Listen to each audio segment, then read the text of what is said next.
combien qui sont importants pour nous, à combien que c'est des exemples pour nous, et puis vraiment je suis content de pouvoir apprendre aux écoles publiques tout ce que j'apprends. On est arrivé ici, on croyait connaître, mais en vrai, je vous le dis sincèrement, je connais rien du tout. Et mon cœur est dans la joie. Je remercie ma famille qui s'est déplacée. Mais je remercie principalement mon Dieu. Et je voudrais que mes copains de première et deuxième année qui se lèvent et qui prient pour moi.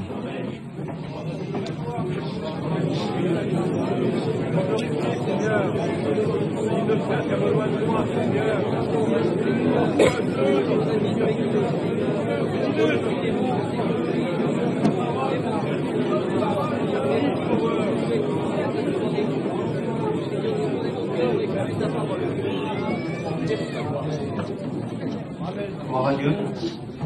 Je voudrais commencer avec ce texte, une histoire que vous connaissez. C'est marqué dans l'évangile de Luc, au chapitre 10, au verset 30. Il nous le dit ça. Jésus prit la parole et dit: un homme descendait de Jérusalem à Jéricho. Il tomba au milieu des brigands qui le dépouillèrent, le chargeant de coups, et s'en allant, le laissant à demi-mort. Un sacrificateur qui fortuitement descendait par le même chemin, l'ayant vu, cet homme passa outre. Un lévite qui arriva aussi dans ce même lieu, l'ayant vu, passa outre. Et je voudrais vous parler de la parabole du bon samaritain ce soir. Amen. Vous savez, là, ce qu'on voit dans cette histoire, on voit que des brigands l'ont pris à cet homme et l'ont chargé de coups. Et l'ont laissé à demi-mort au bord du chemin. Et vous savez, j'ai pris le brigand comme la vie qu'on vit aujourd'hui, dans ce monde. Des fois, la vie, elle nous fait pas de cadeaux. Elle nous laisse à demi-mort sur ce bord du chemin. Et vous savez, la Bible nous dit ça, qu'un sacrificateur passa. Et nous, dans notre cœur, des fois, on est mal, on n'est pas bien. Et puis, on attend un mot de quelqu'un. Parce que le monde nous a fait du mal.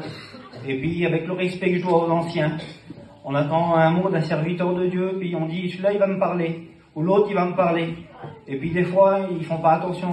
C'est pas de leur faute. Et puis, la Bible nous dit ça. Qu'un lévite passa aussi. Et ce lévite, quand il passe, vous savez, ça représente le chrétien. Des fois, on attend un mot de nos copains. On attend un mot de nos familles. Des chrétiens qui sont autour de nous, ils vont me dire un mot, qui vont me consoler. Mais ça n'arrive pas non plus. Mais la Bible a dit ça. A dit, mais un samaritain qui voyageait, étant ému, fut là, ému de compassion lorsqu'il le vit. Il s'approcha et banda ses plaies, et versant de l'huile et du vin. Et puis je voudrais m'arrêter là-dessus. Vous savez, quand il versa de l'huile et du vin, l'huile, elle représente le Saint-Esprit. Elle représente l'onction. Et vous savez, vous êtes là des fois dans cette soirée, et puis dans votre cœur, vous avez besoin de cette huile fraîche. Cette huile fraîche qui apaise vos plaies, cette plaie qui fait si mal à l'intérieur de vous. Et vous savez, il va verser du vin. Et ce vin, vous savez, je l'ai représenté. Ce vin, il est là pour guérir cette plaie. À l'époque, il se servait du vin pour guérir, pour panser les plaies, pour soigner. Et vous savez, pour mon expérience à moi, comme mon frère vous l'a dit, j'avais une plaie à l'intérieur de mon cœur, moi, qui était ouverte. Et j'arrivais pas à la fermer. Et cette plaie-là, vous savez, elle était infermable. Et toute ma vie, dans mon cœur, j'avais mal. Et vous savez, un jour, le bon samaritain s'est arrêté près de moi.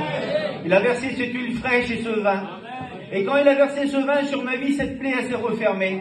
Et vous savez, une plaie qui se referme, ça représente quoi? C'est une cicatrice. Il m'a laissé une marque à l'intérieur de mon cœur. Et cette marque-là, quand je la regarde, si avant que j'avais mal, comme on me parlait de mon père, aujourd'hui, ça ne fait plus mal parce que la cicatrice est refermée.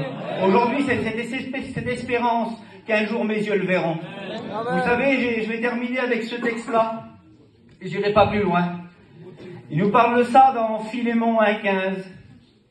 Et ça, c'est mon espérance à moi, mais c'est peut-être ton espérance à toi aussi. Il dit, peut-être a-t-il été séparé de toi pour un peu de temps, afin que tu le retrouves pour l'éternité.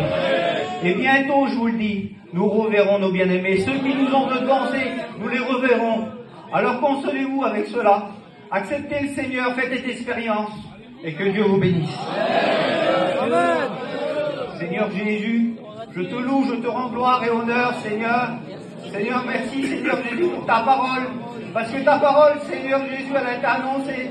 J'ai fait, Seigneur, comme j'ai pu, Seigneur Jésus, mais c'est pas mes forces à moi, mais c'est toi qui as parlé.